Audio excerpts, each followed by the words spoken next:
Saudara-saudara yang dikasihi oleh Tuhan, betapa indahnya jikalau Tuhan masih memberikan waktu kepada kita untuk kita bisa menikmati anugerah, menikmati kasih Tuhan di dalam kebaktian. Banyak orang begitu haus, begitu rindu untuk beribadah, saudara-saudara. Begitu rindu untuk melayani Tuhan. Tetapi mereka tidak mendapatkan kesempatan yang mereka impikan. Tetapi ketika kita, saudara-saudara, dapat beribadah kepada Tuhan, biarlah kita beribadah dengan hati yang bersyukur, hati yang bersukacita. Saudara-saudara, mari kita membuka Alkitab kita. Kita akan membaca surat Rasul Paulus kepada jemaat di Korintus, saudara-saudara, dari 1 Korintus pasal yang ke-10, ayat pertama sampai dengan ayat yang ke-15. 1 Korintus 10 ayat 1 sampai dengan 15. Demikian firman Tuhan. Aku mau supaya kamu mengetahui, saudara-saudara, bahwa nenek moyang kita semua berada di bawah perlindungan awan dan bahwa mereka semua melintasi laut. Untuk menjadi pengikut Musa, mereka semua telah dibaptis dalam awan dan dalam laut.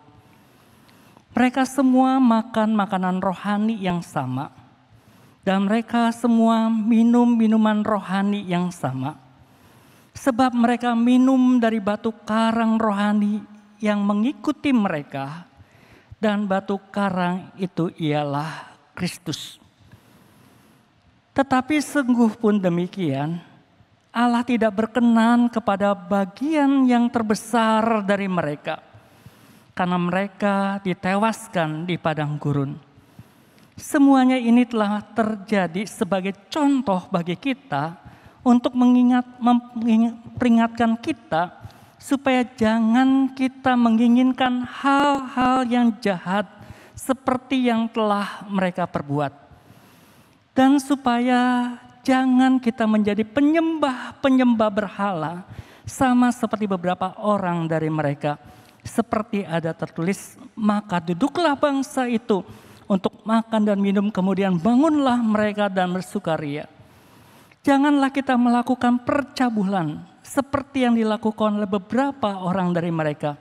Sehingga pada satu hari telah tewas 23.000 orang. Dan janganlah kita mencobai Tuhan seperti yang dilakukan oleh beberapa orang dari antara mereka. Sehingga mereka mati dipagut ular. Dan janganlah bersungut-sungut seperti yang dilakukan oleh beberapa orang dari mereka.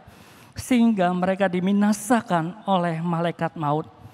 Semuanya ini telah menimpa mereka sebagai contoh dan dituliskan untuk menjadi peringatan bagi kita yang hidup pada waktu di zaman akhir telah tiba. Sebab itu siapa yang menyangka bahwa ia teguh berdiri, hati-hatilah supaya ia jangan jatuh. Pencobaan-pencobaan yang kamu alami ialah pencobaan-pencobaan biasa yang tidak melebihi kekuatan manusia. Sebab Allah setia dan karena itu ia tidak akan membiarkan kamu dicobai melampaui kekuatanmu. Pada waktu kamu dicobai, ia akan memberikan kepadamu jalan keluar sehingga kamu dapat menanggungnya. Karena itu saudara-saudaraku yang kekasih, jauhilah penyembahan berhala. Aku berbicara kepadamu sebagai orang-orang yang bijaksana. Pertimbangkanlah sendiri apa yang aku katakan. Demikian jauh pembacaan firman Tuhan. Yang berbahagia adalah kita yang membaca, mendengar, merenungkan dan melakukan dalam kehidupan kita. Saudara-saudara, satu ketika Mother Teresa pernah berkata demikian. Hidup itu adalah serangkaian ujian. Mari jalani, alami kemenangan, di situ engkau akan bahagia. Hidup itu adalah serangkaian ujian. Saudara-saudara, ketika saya mempersiapkan khotbah ini, saya berpikir-pikir, Memang sepertinya kehidupan kita, saudara-saudara, seperti seseorang yang bermain games begitu ya.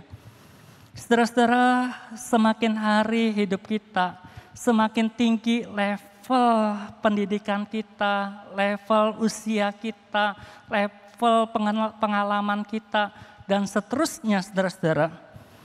Tantangan, persoalan, pergumulan, semakin hari semakin sulit, semakin kompleks. Seperti orang sedang bermain games, saudara-saudara, ya kalau sudah semakin tinggi levelnya, saudara-saudara, maka semakin banyak hambatan-hambatannya, semakin banyak jebakan-jebakannya. Dibutuhkan kejelian, dibutuhkan kewaspadaan, dibutuhkan kecepatan untuk merespon.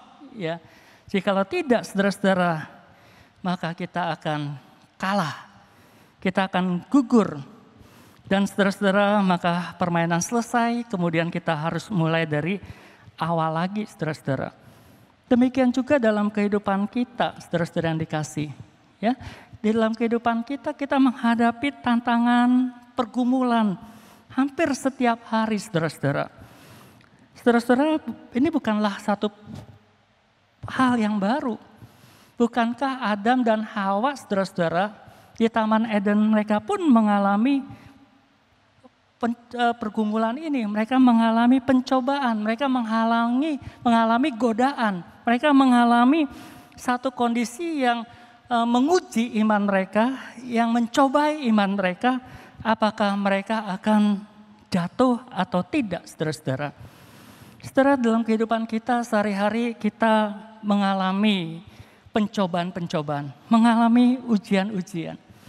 Dan saudara-saudara, seringkali kita menganggap bahwa kalau kondisi hidup kita sedang tidak nyaman, saudara-saudara, ketika kita sedang sulit, kemudian kita langsung berpikir bahwa kita ini sedang mengalami pencobaan.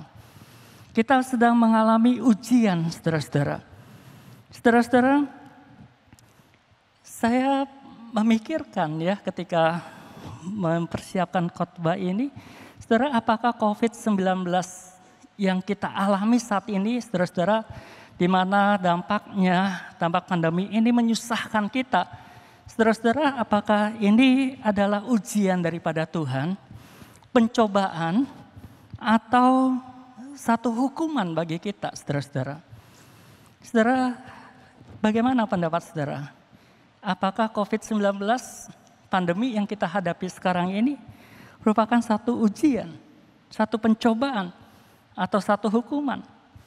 Saudara-saudara, seringkali orang berpikir ketika kita menghadapi kesulitan, wah, saya sedang menghadapi ujian daripada Tuhan. Ya, saya sedang menghadapi ujian daripada Tuhan. Ada lagi orang yang berpikir, saudara-saudara, kalau pencobaan dari iblis biasanya, saudara-saudara, pencobaan itu untuk hal-hal yang enak, saudara-saudara, ya. Hal-hal yang enak itu yang hal-hal yang berdosa, hal-hal yang tidak sesuai dengan kehendak Tuhan. Hal-hal yang seiring dengan apa yang kita ingini, saudara-saudara. Saudara-saudara, kita perlu memahami tentang makna pencobaan ini, saudara-saudara. Dan seringkali kita berpikir bahwa pencobaan itu datangnya dari iblis, begitu ya. Tetapi bagaimana kalau kita melihat, saudara-saudara, di dalam perjanjian lama, ya, kata dicobai, Allah mencobai, saudara-saudara, juga seringkali dipakai, saudara-saudara. Bagaimana kita bisa memahami ini? Saudara, sebelum kita mempelajari bagaimana kita tegar di dalam pencobaan, kita perlu mengerti dulu, saudara-saudara, makna pencobaan itu. Makna dari kata pencobaan. Nah, saudara-saudara, di dalam bahasa Ibrani, pencobaan digunakan dengan kata najah, yang berarti mencobai, menguji, melebur, saudara-saudara. Maksudnya, saudara-saudara, seperti orang yang melebur logam, ya. Kalau kita mau tahu logam ini kualitasnya baik apa tidak, saudara-saudara, maka logam itu harus ditumbuk dulu, gitu ya. Harus ditekan-tekan, saudara-saudara, ya. Kalau nggak bagus, ya ketika ditekan-tekan ternyata bengkok dan sebagainya, saudara-saudara, itu tidak bagus, begitu ya. Atau seperti orang yang sedang melebur emas, saudara-saudara. Ya, emas itu kadang-kadang dipanaskan gitu ya, dilebur saudara-saudara. Supaya apa? Supaya mendapatkan kualitas yang paling tinggi dari emas itu. Semakin lama dilebur, semakin lama dia dipanaskan, semakin banyak kotoran-kotoran yang keluar saudara-saudara, maka itu akan semakin tinggi kualitasnya. Itu arti kata naca, itu arti kata mencobai ya, di dalam kita diterjemahkan mencobai atau diuji saudara-saudara, begitu. Nah, kemudian di dalam bahasa Yunani saudara digunakan kata peraso. Peraso juga memiliki makna yang kurang lebih sama dengan kata naca saudara, yaitu mencobai, menggodai, mencoba, menguji saudara-saudara. Nah, kemudian saudara-saudara kita melihat di sini bahwa makna pencobaan itu atau fungsi pencobaan itu rupanya ada dua saudara-saudara. Yang pertama fungsi yang positif ya. Fungsi positif yaitu pengujian ini, pencobaan ini, mencoba ini saudara-saudara untuk maksud yang baik ya, seperti tadi logam ditekan-tekan saudara-saudara supaya mendapatkan logam yang paling bagus begitu ya. Nah, demikian juga saudara-saudara kata mencoba ini ya, atau seringkali saudara-saudara dalam arti positif kita gunakan kata ujian saudara-saudara ya, dipakai oleh Allah supaya apa? Supaya kita semakin kuat di dalam iman, supaya kita semakin murni di dalam iman, supaya kita semakin teguh di dalam iman saudara-saudara. Tetapi saudara-saudara kata pencobaan ini juga bisa bermakna negatif saudara-saudara. Yang berarti menggodai, mencobai ya. Untuk maksud untuk merusak, melemahkan, menjebak, menghancurkan. Nah, ini saudara-saudara makna negatif ini biasa digunakan oleh iblis ya saudara-saudara untuk menghancurkan kita saudara-saudara, untuk merusak kita, melemahkan iman kita. Nah, saudara-saudara, pencobaan ya bisa bermakna positif dan bisa bermakna negatif. Nah, yang bermakna positif saudara-saudara seringkali kita gunakan kata yang lain ya, ujian, menguji ya. Tetapi coba kita lihat saudara-saudara di dalam perjanjian lama ya, misalnya dalam Kejadian 22 ayat 1 saudara-saudara. Di situ dituliskan setelah semuanya itu Allah mencoba Abraham gitu ya. Allah mencobai Abraham saudara-saudara gitu ya. Tentu mencoba di sini dalam arti positif ya, yang seringkali kita gunakan kata Allah menguji iman dari Abraham gitu saudara-saudara gitu ya. Mencoba dalam arti positif. Kemudian saudara-saudara di dalam Keluaran 20 ayat 20 saudara-saudara ya. Keluaran 20 ayat 20. Tetapi Musa berkata kepada bangsa itu, janganlah takut sebab Allah telah datang dengan maksud untuk mencoba kamu dan dengan maksud supaya kamu takut akan Dia ada padamu agar kamu jangan berbuat dosa. Ya, di sini juga digunakan kata mencoba saudara-saudara ya, kata mencoba. Nah, saudara-saudara, kata mencoba di sini bermakna positif ya, di mana Allah mencoba bangsa Israel supaya mereka takut akan Allah ya, ada pada orang-orang Israel agar mereka jangan berbuat dosa. Nah, yang contoh yang ketiga saudara-saudara, Ulangan 8 ayat 2. Ingatlah kepada seluruh perjalanan yang kau lakukan atas kehendak Tuhan Allahmu di padang gurun selama 40 tahun ini dengan maksud merendahkan hatimu dan mencoba engkau untuk mengetahui apa yang ada dalam hatimu, yakni apakah engkau berpegang pada perintahnya atau tidak. Ya, di situ juga digunakan kata mencobai ya. Tuhan Allah mencobai engkau untuk mengetahui apa yang ada di dalam hatimu. Ya, nah saudara-saudara, saya memaparkan ini supaya kita juga mengerti saudara-saudara ya, karena seringkali kita ketika mendengar kata pencobaan ya, selalu kita konotasikan ini berasal dari Allah ya. Seringkali kata pencobaan itu saudara-saudara bisa bermakna positif juga. Nah, kalau yang bermakna negatif tentu saudara-saudara sebagaimana yang kita tahu begitu ya. Ini biasa dikerjakan oleh si jahat gitu ya. Matius 4 ayat 1 ya, di situ tuliskan maka Yesus dibawa oleh Roh ke padang gurun untuk dicobai iblis ya. Ini jelas ya, maksud tujuan daripada pencobaan itu adalah untuk melemahkan, untuk menjatuhkan, untuk merusak saudara-saudara. Ya, kemudian kalau kita melihat juga saudara-saudara, ini yang sering kita pakai ya, Yakobus 1 ayat 13. Apabila seseorang dicobai, janganlah berkata pencobaan ini datang dari Allah.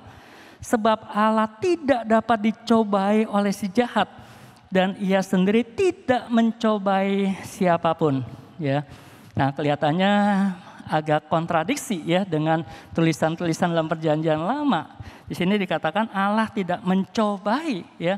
Tetapi maksudnya saudara-saudara di sini mencobai di dalam konotasi, di dalam makna, di dalam fungsi yang negatif saudara-saudara ya. Nah, saudara-saudara, kita sudah mengerti sekarang ya, ketika kita membaca Alkitab seringkali kita menemukan kata pencobaan ya. Tapi ada kalanya saudara-saudara ya, pencobaan ya, baik dari Allah maupun sekalipun dari iblis saudara-saudara ya, kadang-kadang itu dipakai Tuhan juga untuk menguji iman kita. Nah, saudara-saudara ingat cerita tentang Ayub begitu saudara-saudara ya, di mana si iblis ya justru datang minta izin kepada Tuhan. Bagaimana kalau saya mencobai? Karena dia sudah dekat dengan kamu, karena Tuhan sudah memberkati dia sehingga dia bisa taat kepada Tuhan. Coba kalau dia ambil kesehatannya, kalau dia ambil hartanya, kalau dia ambil anak-anaknya, ya, apakah dia akan tetap setia, tetap taat nggak sama Tuhan? Kemudian Tuhan mengizinkan saudara-saudara, ya. Nah, saudara-saudara, seringkali pencobaan atau ujian, ya, dipakai oleh Tuhan untuk menguji iman kita. Tetapi kita teman-teman seringkali juga ya, dalam segala situasi yang sulit dalam kehidupan kita selalu berpikir, wah saya lagi diuji Tuhan nih, saya sedang dicobai Tuhan nih gitu ya. Saudara-saudara, ada hal yang ketiga sesungguhnya gitu ya. Ada hal di mana kita mengalami hukuman ya, atau mengalami konsekuensi dari kejatuhan kita di dalam pencobaan atau kegagalan kita di dalam ujian, saudara-saudara. Ya, ada kalanya kita mengalami seperti itu. Jadi jangan buru-buru kita menyalahkan Tuhan, saudara-saudara. Ketika kita mengalami sulit, ya, wah ini datangnya dari Tuhan nih, atau ini datangnya dari si jahat nih. Padahal siapa tahu itu adalah konsekuensi dari ketidaktaatan kita. Misalnya, saudara-saudara, ya. Misalnya, saudara, kita dipecat gitu ya, karena kita korupsi. Ya misalnya, saudara-saudara, kita korupsi, kemudian kita dipecat, kita kehilangan pekerjaan, kita susah, saudara-saudara, gitu ya. Nah, kemudian kita mengatakan, wah, saya sedang mengalami ujian dari Tuhan nih, ya, atau saya sedang dicobai si jahat nih, ya, saudara-saudara. Padahal itu adalah konsekuensi daripada kesalahan kita, ya, kita sudah jatuh dalam dosa, kita tergoda oleh si jahat, saudara-saudara, atau kita sudah tidak taat kepada Tuhan, kita kalah di dalam ujian, ya. Nah, saudara-saudara, kita perlu waspada ya terhadap pencobaan, ya, karena dalam hidup kita seringkali kita akan menghadapi ujian-ujian dan pencobaan. Nah, saudara-saudara, Rasul Paulus menyadari akan hal ini. Ini merupakan satu realita yang dihadapi oleh anak-anak Tuhan. Oleh karena itu, saudara-saudara, Rasul Paulus menasehatkan jemaat di Korintus agar mereka hati-hati ya, agar mereka jangan jatuh ke dalam pencobaan. Saudara, kalau kita melihat di dalam pasal 10 ini, sesungguhnya ini merupakan lanjutan dari pesan Rasul Paulus kepada jemaat di Korintus di dalam pasal yang ke-9. Ada kaitannya, saudara-saudara, pasal 10 dengan pasal 9. Di mana di dalam pasal 9 ini Rasul Paulus berbicara tentang pengendalian diri, tentang bagaimana penguasaan diri di dalam pertandingan iman. Nah, saudara-saudara, pada pasal 9 kita melihat di situ Rasul Paulus menganalogikan bahwa perjalanan iman kita seperti seorang atlet yang sedang bertanding, saudara-saudara. Ya, dalam pertandingan lari, dalam pertandingan bertinju, saudara-saudara, gitu ya. Harus melatih dirinya, harus bisa berjuang, saudara-saudara, supaya bisa mendapatkan kemenangan. Nah, saudara-saudara, untuk mencapai kemenangan itu, saudara-saudara, untuk hidup berkemenangan, mendapatkan mahkota kehidupan, untuk dapat masuk ke dalam tanah Kanaan, ya, kalau kita dalam konteks perjanjian lama, saudara-saudara, perlu kita satu perjuangan, saudara-saudara, satu perjuangan iman supaya kita tetap memelihara kesetiaan kita kepada Tuhan, untuk kita tetap taat dengar-dengaran kepada Tuhan, saudara-saudara. Nah, saudara-saudara, karena kita akan berhadapan dengan pencobaan-pencobaan.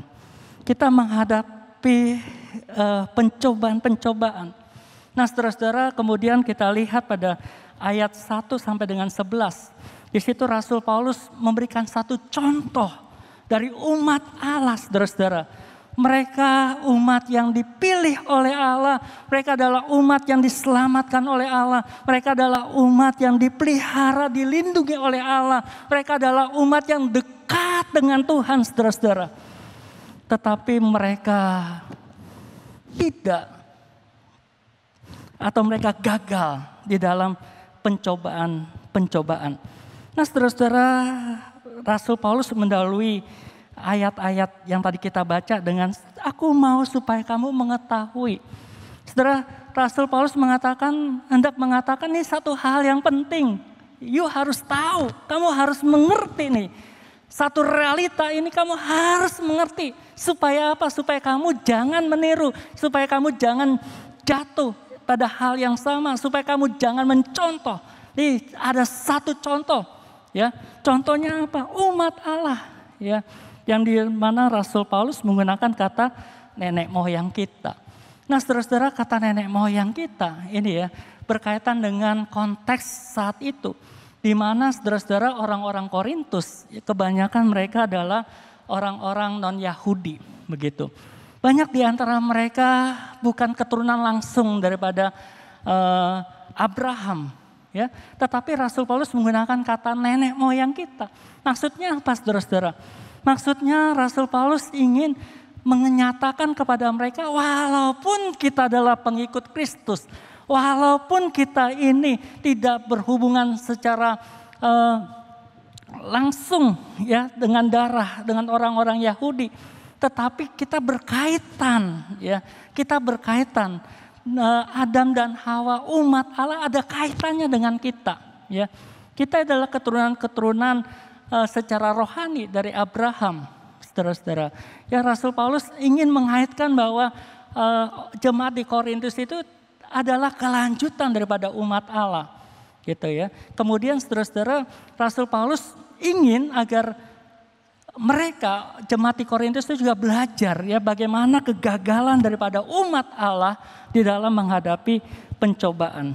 Nah, kita lihat saudara-saudara di sini. Rasul Paulus kemudian mengutip dua peristiwa besar, yaitu ketika bagaimana Allah membebaskan bangsa Israel dari Mesir, saudara-saudara, di mana mereka satu ketika dikepung oleh tentara Mesir, mereka harus berhadapan dengan Laut Teberau, mereka nggak bisa kemana-mana, saudara-saudara. Kemudian Tuhan belah Laut Teberau, ya, kemudian di tengah-tengahnya ada mereka bisa berjalan di tanah yang kering, saudara-saudara. Ya, di sini Paulus hendak menyatakan bahwa umat Allah ini adalah umat yang diselamatkan, umat yang dibebaskan daripada perbudakan Mesir. Ya, kemudian Rasul Paulus juga hendak menyatakan bahwa umat Allah ini juga mendapatkan perlindungan, pemeliharaan yang ajaib daripada Tuhan. Tiap hari saudara-saudara di padang gurun, ya, mereka berjalan, ada tiang awan yang menaungi mereka, saudara-saudara, ya. Kemudian mereka ada kehadiran Tuhan di situ, saudara-saudara, gitu ya. Jadi Rasul Paulus hendak mengatakan bahwa mereka adalah orang yang dilindungi, ya, orang yang dipelihara, yang setiap hari dikasih makanan rohani, ya, makanan manna, gitu ya. Nah, saudara-saudara, umat Allah ini adalah umat kesayangan Tuhan, umat yang harusnya mereka dekat, harusnya mereka taat kepada Tuhan. Tetapi apa yang terjadi, saudara-saudara? Ya, pada ayat yang kelima. Tetapi sungguh pun demikian, Allah tidak berkenan kepada bagian yang terbesar dari mereka. Namun demikian, Allah tidak berkenan kepada sebagian besar yang terbesar daripada umat Allah ini. Karena apa, saudara-saudara? Karena mereka menginginkan hal-hal yang jahat. Mereka menginginkan hal-hal yang jahat. Dan Rasul Paulus mengatakan ini merupakan satu contoh, ya, sebagai contoh untuk mengingatkan kita supaya kita jangan menginginkan hal-hal yang jahat seperti mereka, ya. Nah, saudara-saudara, Rasul Paulus memberikan contoh ini supaya jemaat di Korintus memahami, ya, sebagai umat Allah yang sudah diselamatkan, yang sudah diberkati Tuhan, yang sudah dilindungi Tuhan. Saudara-saudara, kita bisa jatuh di dalam pencobaan. Kita bisa kalah, kita bisa gagal di dalam ujian, saudara-saudara. Sebagaimana yang dilakukan oleh bangsa Israel. Kemudian kalau kita melihat ayat 7 dan ayat-ayat yang selanjutnya, saudara-saudara. Ya, mereka jatuh dalam hal apa, saudara-saudara? Ya, mereka mengalami pencobaan, ya, ketika ketika Musa naik ke Gunung Sinai, saudara-saudara, untuk mendapatkan hukum Tuhan di sana, ya. Kemudian mereka nunggu Musa tidak hadir, saudara-saudara. Kemudian mereka mengatakan kepada Harun, ya, mari buatlah untuk kami Allah dalam huruf kecil, saudara-saudara, yang akan berjalan di depan kami. Ya, ayat yang ketujuh ini mengacu kepada Keluaran pasal 32, saudara-saudara, ya. Mereka membuat lebu emas, saudara-saudara. Mereka membuat lebu emas, ya. Mereka mau ada Allah lain, ada yang mereka seperti yang terlihat, yang kelihatan secara jasmani mereka. Saudara-saudara, dan kalau kita melihat juga, ya, ketidaksetiaan bangsa Israel bukan pada urusan ini saja, bukan, saudara-saudara. Ya, kalau kita melihat di dalam perjalanan umat Allah berulang-ulang, bahkan kebanyakan waktu mereka gunakan dengan tidak setia kepada Tuhan. Ya, mereka mencari kekuatan-kekuatan asing, mereka mengandalkan kekuatan-kekuatan asing, mereka datang kepada dewa-dewa Baal, ya, atau dewa-dewa yang lain, saudara-saudara. Mereka minta pertolongan, perlindungan, padahal adalah Tuhan di situ. Ya, mereka, saudara-saudara, gagal di dalam ujian ini. Mereka gagal di dalam pencobaan ini, ya. Mereka mengikuti keinginan hati mereka yang jahat. Nah, kemudian mereka terlibat di dalam percabulan, saudara-saudara, pada ayat yang ke-8.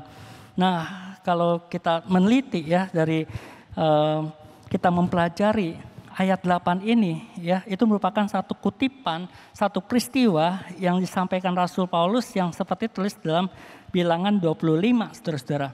Di mana orang-orang Israel itu mereka berzina dengan perempuan-perempuan Moab di Sitim. Dan pada satu hari 23.000 orang tewas, saudara-saudara. Ya, Tuhan sudah melarang mereka untuk mereka mengawini, ya, orang-orang kafir, orang-orang yang tidak percaya kepada Allah, kepada Yahweh, saudara-saudara. Tetapi mereka melakukan itu, saudara-saudara. Mereka melakukan itu, mereka melakukan percabulan, mereka melakukan perzinahan, saudara-saudara. Ya, dan kemudian pada ayat yang ke-9, saudara-saudara, mereka mencobai Tuhan. Ya, ini juga mengacu kepada Bilangan pasal 21, ya, di mana Rasul Paulus mengingat bangsa Israel dalam perjalanan di tanah Edom, saudara-saudara. Kemudian di sana mereka melawan Allah dan Musa. Mereka mengatakan, mengapa mengapa kamu memimpin kami keluar dari Mesir? Supaya kami mati di padang gurunkah? Ya. Nah, saudara-saudara, mereka mencobai Tuhan. Ya, kemudian pada ayat 10 mereka bersungut-sungut kepada Tuhan. Ya, mereka intinya apa, saudara-saudara? Mengingini hal-hal yang jahat. Ya, mereka menuruti akan pikiran mereka, keinginan mereka yang melawan kehendak Tuhan. Ya, kemudian saudara-saudara, mereka jatuh dalam pencobaan. Mereka gagal di dalam pencobaan. Mereka gagal di dalam ujian imannya, saudara-saudara. Nah, Rasul Paulus ingin mengatakan, kita belajar yuk. Kita belajar daripada umat Allah itu. Mereka sudah diberkati, mereka sudah diselamatkan, mereka sudah dilindungi oleh Tuhan. Tapi mereka gagal ketika menghadapi pencobaan ketika mereka mengalami ujian-ujian. Oleh sebab itulah saudara-saudara, pada ayat yang ke-12 dan ke-13 saudara-saudara, di situ Rasul Paulus memberikan jalan atau memberikan tips ya, bagaimana kita bisa menang atas pencobaan itu. Bagaimana kita bisa tegar atas pencobaan itu. Nah, saudara-saudara, saya melihat hal yang pertama, saudara-saudara, ya, bahwa kita harus waspada terhadap pencobaan, ya. Nah, saudara-saudara, pada ayat 12 dikatakan, sebab itu siapa yang menyangka ia berdiri teguh, ia teguh berdiri, hati-hatilah supaya jangan jatuh, ya. Jangan kita sombong, saudara-saudara, ya. Jangan kita sombong bahwa kita kuat menghadapi pencobaan, ya. Kita harus sadar bahwa kita bisa jatuh, bahwa kita bisa kalah terhadap pencobaan. Oleh sebab itu, saudara-saudara, kita harus melihat bahwa pencobaan itu hal yang real, ya. Satu hal yang kita hadapi setiap hari. Sebagaimana dikatakan di dalam 1 Petrus 5 ayat 8, saudara. Sadarlah dan berjaga-jagalah, lawanmu si iblis berjalan keliling sama seperti singa yang mengaum-ngaum dan mencari orang yang dapat ditelannya. Si jahat gak tinggal diam, saudara-saudara. Dia berjalan seperti singa yang berkeliling, saudara-saudara. Ya, dia berkeliling-keliling mencari orang-orang yang dapat ditelannya. Jangan-jangan kita termasuk orang-orang yang dapat ditelannya, saudara-saudara. Ya, oleh karena itu kita harus jaga. Ya, jangan kita sombong, jangan mengatakan nggak mungkinlah kita jatuh ke dalam pencobaan. Ya, saudara-saudara, belakangan ini kita lihat ada seorang rohaniawan yang dipakai Tuhan dengan luar biasa. Dia jatuh ke dalam pencobaan, saudara-saudara. Ya, pencobaan ini tidak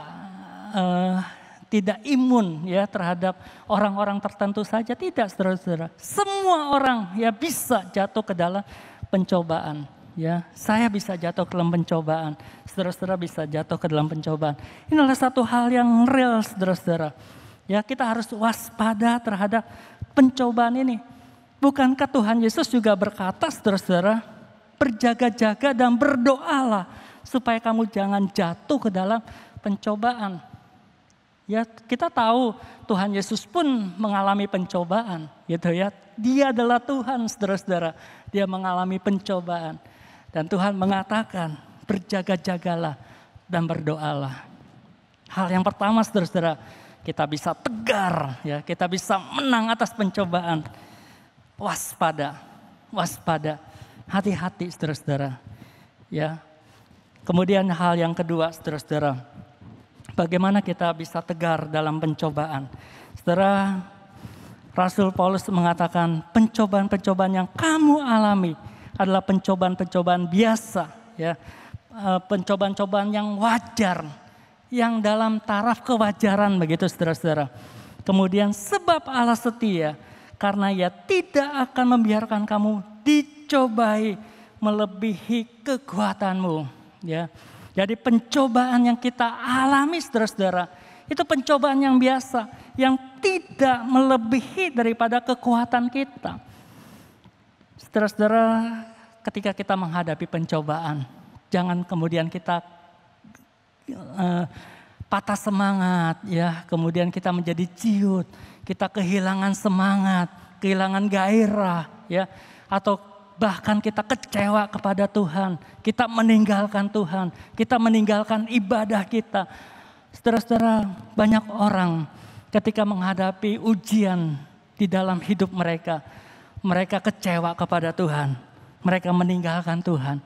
Karena mereka berpikir, wah, pencobaan-pencobaan yang aku alami terlampau besar, sangat besar. Tapi Tuhan mengatakan pada saat ini, saudara-saudara, bahwa Tuhan tidak akan membiarkan kamu dicobai melebihi kekuatanmu. Saudara-saudara, kita tidak akan mengalami pencobaan sebagaimana yang dialami oleh Ayub. Karena apa? Karena Tuhan tahu akan sebatas mana kekuatan kita.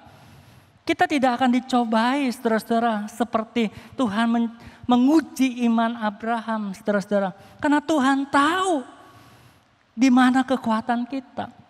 Saudara-saudara, Tuhan tahu seberapa batas kekuatan kita di dalam menghadapi pencobaan-pencobaan itu. Oleh karena itu ketika kita menghadapi pencobaan, ketika kita menghadapi ujian-ujian dalam iman kita, kita hadapi, saudara-saudara. Kita jangan lari, ya. Pencobaan itu adalah sesuatu yang real, harus kita hadapi. Kita harus menang atas pencobaan itu. Bukan kita melarikan diri, tetapi kita harus menang, saudara-saudara. Karena apa? Karena pencobaan yang kita alami tidak melebihi kekuatan kita. Nah, saudara-saudara, seperti seorang guru, misalnya dia mengajar anak-anak murid kelas 5 SD, saudara-saudara. Enggak mungkin, saudara-saudara, guru ini memberi soal ulangan dengan soal-soal ulangan yang harusnya diberikan kepada anak-anak kelas 2 SMA, saudara-saudara. Enggak mungkin, ya. Karena gurunya tahu sebatas mana murid-muridnya itu bisa mengerjakan soal itu, mengerjakan ujian itu. Demikian juga Bapa kita di surga, saudara-saudara. Tuhan tahu sebatas mana kemampuan kita menghadapi pencobaan. Jadi saudara-saudara, ketika kita menghadapi pencobaan, kita harus tegar. Ya, percayalah bahwa ujian, pencobaan yang kita hadapi tidak melebihi kekuatan kita. Dan yang terakhir, saudara-saudara, bersandarlah kepada Tuhan. Ya, saudara-saudara, pada ayat 13c dikatakan, pada waktu kamu dicobai, Ia akan memberi kepadamu jalan keluar sehingga kamu dapat menanggungnya. Tuhan akan memberi kepadamu jalan keluar terhadap ujian iman yang engkau hadapi, terhadap pencobaan-pencobaan yang Tuhan izinkan terjadi, engkau alami, supaya kamu dapat menanggungnya, supaya kamu dapat mengatasinya, supaya kamu dapat menang atas pencobaan itu, saudara-saudara. Oleh karena itu kita harus cari, saudara-saudara, siapa yang bisa membantu kita, siapa yang bisa menolong kita untuk kita menang atas pencobaan. Itu Tuhan, saudara-saudara. Oleh karena itu kita harus bersandar kepada Tuhan. Nah, saudara-saudara, kalau kita melihat di sini, pada waktu kamu dicobai, Ia memberi kepadamu jalan keluar. Artinya apa, saudara-saudara? Artinya bahwa segala sesuatu yang kita alami, pencobaan-pencobaan yang kita hadapi, saudara-saudara, itu ada di dalam pengawasannya Tuhan. Itu ada di dalam kontrolnya Tuhan. Saudara, bukankah firman Tuhan juga mengatakan, tidak mungkin, tidak akan terjadi burung pipit jatuh ke bumi tanpa Tuhan ketahui. Tidak mungkin rambut kita jatuh ke bumi tanpa Tuhan ketahui, karena semua rambut di kepala kita terhitung di mata Tuhan, saudara-saudara. Tuhan mengontrol, Tuhan tahu bagaimana menolong kita. Tuhan tahu bagaimana membawa kita menang atas pencobaan itu. Oleh karena itu kita harus bersandar kepada Tuhan. Sebagaimana yang Tuhan Yesus juga katakan, berjaga-jaga dan berdoalah. Peliharalah hubungan yang intim dengan Tuhan.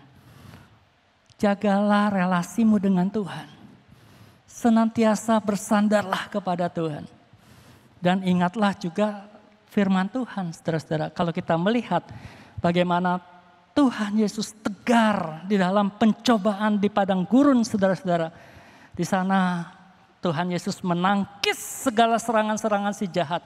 Segala ucapan-ucapan si iblis yang melemahkan, yang menjatuhkan. Dengan apa, saudara-saudara? Dengan firman Tuhan. Dan Yesus mengatakan, tetapi Tuhan berkata, tetapi ada firman yang mengatakan demikian.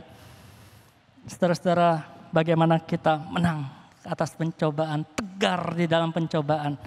Kita harus bersandar kepada Tuhan. Kita harus intim dengan Tuhan. Kita harus dengaran, ingat firman Tuhan. Dan kita kalahkan pencobaan itu. Saudara-saudara, pencobaan atau ujian apakah yang sedang kita hadapi hari-hari ini? Apakah COVID-19 merupakan ujian iman bagimu? Apakah COVID-19 adalah pencobaan bagimu? Atau bahkan mungkin COVID-19 adalah hukuman, konsekuensi atas dosa-dosa kita semua manusia yang ada di bumi ini. Saudara-saudara, marilah kita berdiam diri di hadapan Tuhan. Kita coba lihat apakah persoalan ini, COVID-19 ini, pandemi ini membawa kita jauh daripada Tuhan apa tidak? Apa membuat kita semakin hancur iman kita kepada Tuhan atau tidak? Tuhan mau, saudara-saudara, apapun itu, entah itu cobaan, entah itu ujian, atau bahkan konsekuensi daripada kesalahan kita, kita berbalik kepada Tuhan, saudara-saudara. Kita mengandalkan Tuhan. Kita mengandalkan Tuhan. Saudara-saudara, bersandarlah kepada Tuhan. Berjaga-jagalah, berdoalah. Dan gunakanlah firman Tuhan, saudara-saudara, untuk kita menang atas pencobaan. Kiranya Tuhan menolong kita untuk kita selalu menjadi umat Tuhan yang berkemenangan. Kita belajar dari kegagalan umat Allah. Sebagaimana yang diungkapkan oleh Rasul Paulus. Kita tidak mau itu terjadi dalam kehidupan kita saat ini, bukan, saudara-saudara. Oleh karena itu, biarlah kita tetap mengandalkan Tuhan dalam seluruh hidup kita. Kiranya Tuhan menolong kita. Amin. Mari kita berdoa. Terima kasih untuk firman yang sudah kami dengar ini, Tuhan. Tolonglah kami agar firman ini boleh sungguh kami mengerti. Dan tolonglah kami untuk kami melakukannya. Di dalam kami menghadapi ujian-ujian iman. Godaan-godaan, pencobaan dari si jahat. Biarlah kami tidak jatuh di dalamnya. Tetapi kami terus berkemenangan di dalam Tuhan setiap hari. Dan hidup kami hidup yang menyukakan hati Tuhan. Terima kasih untuk firman-Mu ini, Tuhan. Terpujilah Engkau. Di dalam Yesus Tuhan kami berdoa. Amin.